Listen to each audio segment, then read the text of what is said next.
Dobro. Idemo dalje i dalje smo u prvom poluvremenu, 40. minuta, sudac se nije dosudio ništa. Je li bio prekršaj nad Milanom?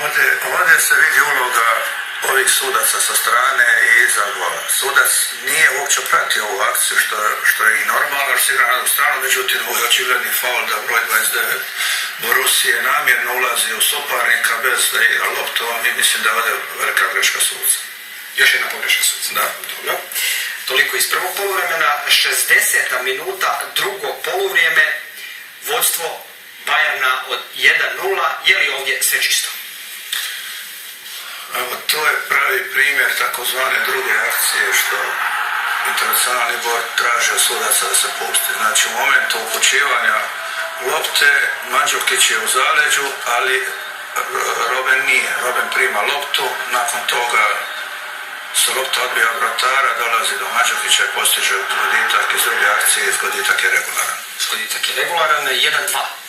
66. minuta, imamo prekršaj nad igračem Borusije iz Dortmunda. Ovdje na 17 momentu sam mislio da je imao takav znak prostora, ali je vidljivo da je prekršaj vani i da je de facto osjeća iza leđa i da je greška suca što nije dosudio prekršaj za Borusiju. Dobro, kratko i jasno, jezgrovito. 67. minuta, 1:1, 11-terac za Borusiju iz Dortmunda. U nekoliko navrata smo mogli vidjeti već tu situaciju, idemo vidjeti još jednom sada kada je i Telstar. Dante u akciji.